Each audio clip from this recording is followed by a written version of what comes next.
Hola, estamos aquí con Alejandro Villés en el canal 24 Horas. Buenas tardes. Hola, mucho gusto, mano a mano. Sí.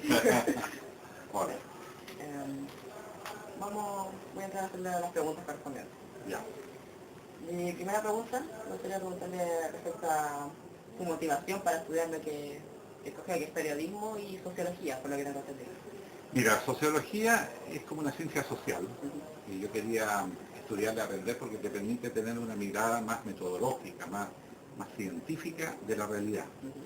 Y pensé en una primera etapa estudiar y tener una formación intelectual, no pensé en la profesión que iba a ejercer, sino como que desarrollar ciertas capacidades intelectuales. Y después, cuando ya pasé como 4 años en sociología, dije, bueno, ahora ¿en qué voy a trabajar?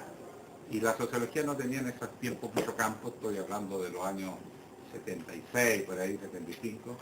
Entonces dije, no, yo creo que a futuro un campo que va a ser interesante en Chile va a ser el periodismo. Y entré a estudiar la segunda carrera, entonces hubo un tiempo que estudié las dos carreras al mismo tiempo. Pero sociología más para formarme intelectualmente y el periodismo para ejercerlo después como profesional y vivir del periodismo. Y usted ha tenido una carrera muy larga, Estoy viejo, sí. pero bastante exitosa. ¿Qué cree Gracias. usted que ha sido lo que más lo ha caracterizado, su mayor hito a lo largo de su carrera? Mira, para que a uno le vaya bien una carrera tiene que ser una persona que tenga vocación, o sea, que tú sientas en lo más profundo de tu ser que te vas a dedicar a hacer aquello que tú consideras que es importante. Y en este caso el mío es generar vínculos de entendimiento, de comunicación, de debate, de análisis, pero respetuoso entre la gente. Y contarle las cosas que ocurren, porque es bonito esto de sorprender a la gente con una historia, con una sorpresa, ¿no es cierto? Pero además hacerla pensar. Entonces, para eso tienes que estudiar mucho. Entonces, por eso que estudié sociología, después hice un magíster, porque uno no se puede quedar. Y cada cierto tiempo además dedicarse a la academia universitaria, porque te pone en contacto con gente joven. Tú ves cómo están pensando los jóvenes, cada generación es distinta a la anterior. Y además, para uno mantenerse estudiando y reciclarse, no quedarse con los conocimientos de hace, imagínate yo ya con la edad que tengo, conocimientos de hace 50 años atrás, ya muy viejo. Pero si tú lo estás actualizando, te mantienes más vigente. Pero respecto a su carrera, ¿sí? ¿Qué cree que ha sido lo más importante a lo largo de su carrera? En cuanto a logro, dices tú, Sí.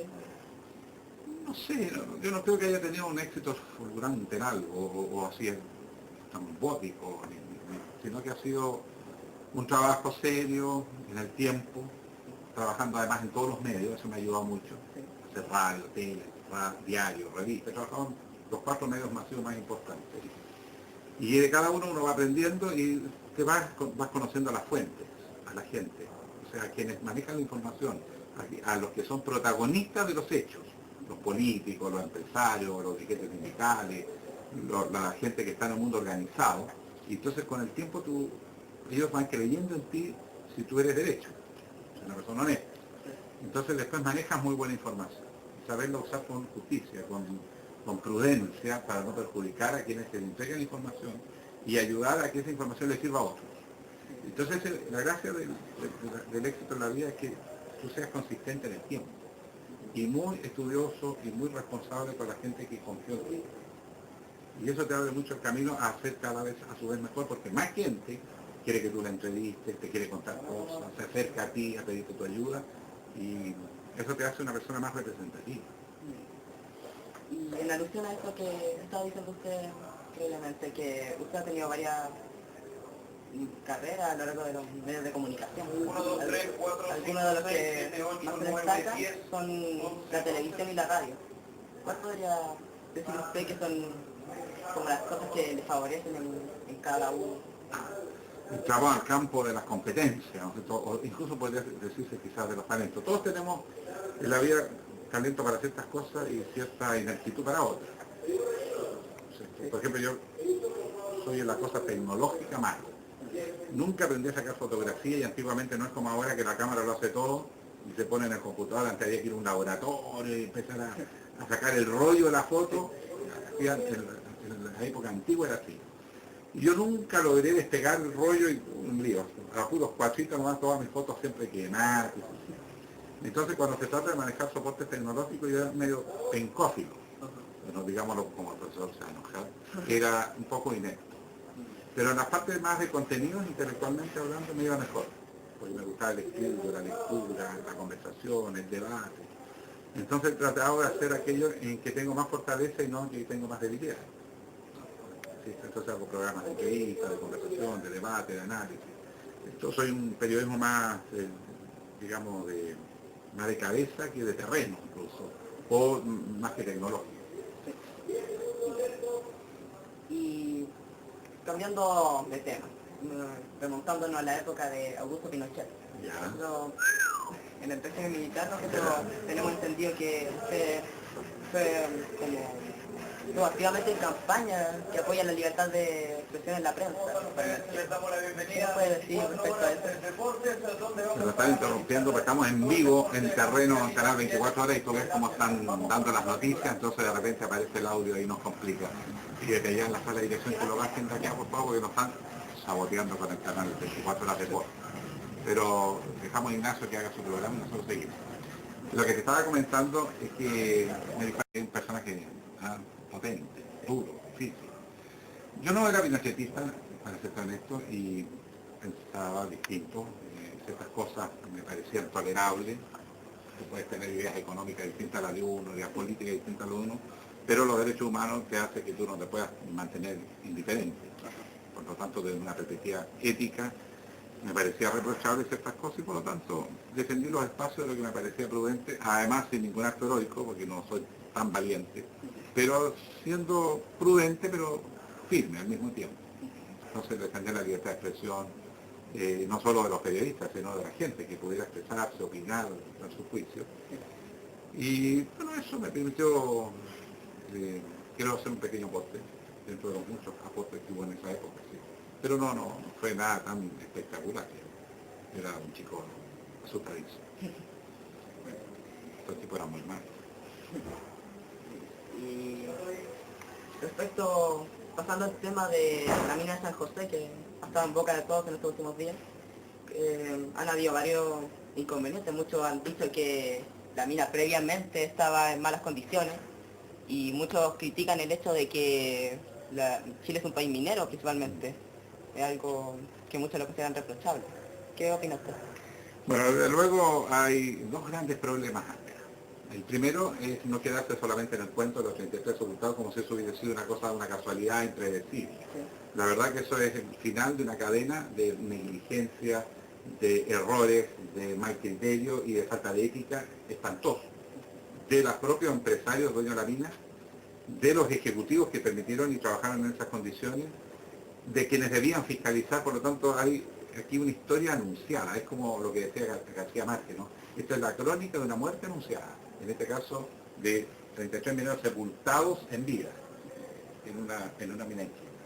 Y el otro gran tema es cómo tú manejas esto para la gente, porque para los periodistas es súper difícil todos los días mantener la distancia correcta entre darle aliento y esperanza a la gente para que los que están trabajando en el rescate le pongan más empeño, le pongan más fuerza, más vigor y hagan todo lo posible por sacarlo, encontrarlo primero y sacarlo. Y por otro lado también ser riguroso con la verdad. Entonces, de alguna manera es un caso tan duro que creo que de repente se ha confundido y uno se ve alimentando falsa esperanza. Pero eso es un engaño. El periodista no puede engañar a la gente. Pero la gente tampoco está tan dispuesta a veces a escuchar la verdad. Y eso suele pasar en este caso, y ha pasado en muchos otros casos, que el periodista aparece como un agua fiesta diciendo cómo son las cosas cuando todos quieren creer otra cosa. Sí, efectivamente. ¿Te fijas? Eso es lo más difícil en el periodismo. Pasan cosas tan dramáticas como estamos viviendo en la tercera región, donde si tú lo analizas por donde lo analizas, no hay mucha esperanza, así es verdad. Hay que hacer el esfuerzo, pero por un deber ético de hacer el esfuerzo hasta el final. Sí. Pero no atractivo de que ellos también, que los vamos a encontrar, porque eso no es cierto. Pero por otro lado tienen que ser prudentes con la familia, no sé si me explico, y con la sensibilidad de gente que está sentida. Y eso te pasa en muchas cosas. Te pasa también, por ejemplo, en el deporte. Cuando empezamos a inflar la selección chilena, no, son los mejores, vamos a salir campeones del mundo, y uno sabe que no. Pues. Una cosa es que vamos a mejorar, que vamos a tener ciertos logros y que son importantes, pero tampoco hay que perder la perspectiva. Entonces el periodista tiene que llevar a que la gente se maneje dentro del campo de lo sensato. Ser objetivo, básicamente. Exactamente. Esa es la gracia. Y ser objetivo. Decir la verdad no siempre es bien recibido por la gente, y menos por los que tienen poder. Entonces hay que tener coraje, hay que tener prudencia, pero hay que no perder nunca el hilo conductor de que tu misión es decir la verdad.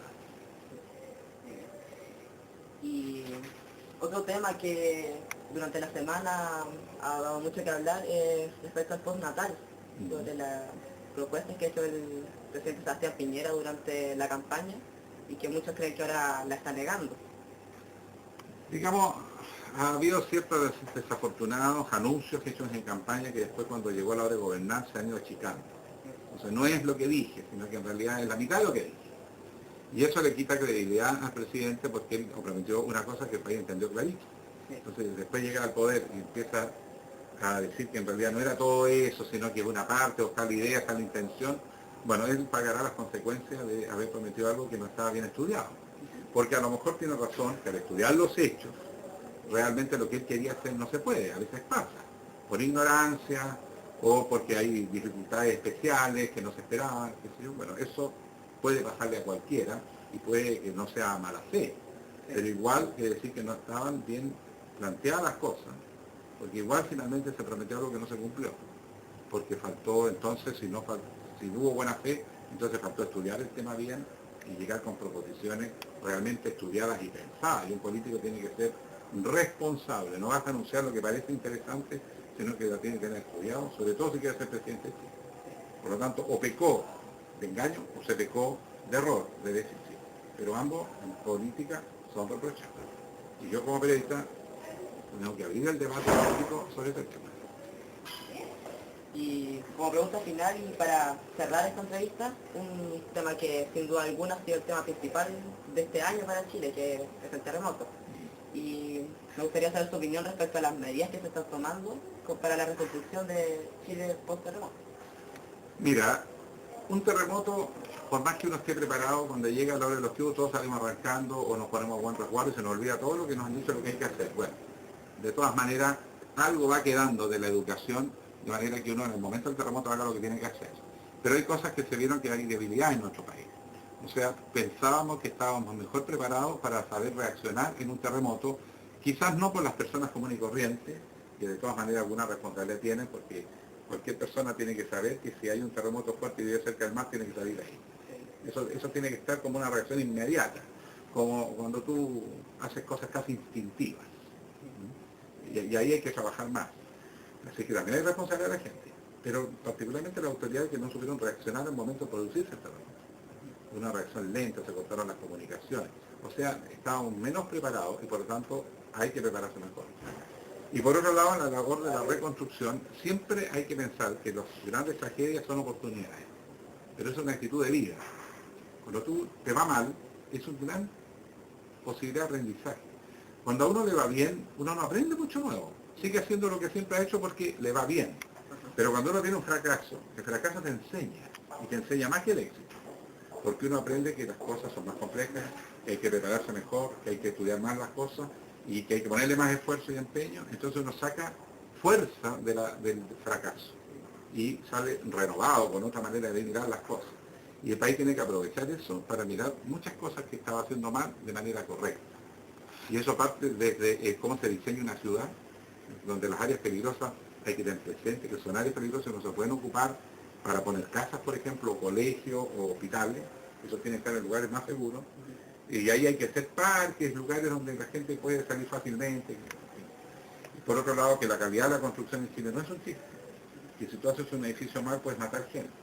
Tuvimos suerte dentro de todo, porque los que murieron fueron poco para la cantidad de años que hubo.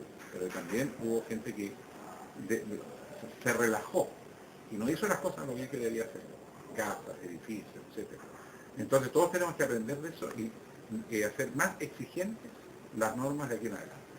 Para que el próximo terremoto, que de todas maneras va a venir, y tú vas a vivir por lo menos un par de terremotos más en tu vida, efectivamente, la gente que sea de tu edad no vuelva a sufrir lo mismo que la gente que sufre ahora. Muchas gracias. Bueno, esto fue un mano a mano. Bueno, No, pero no representa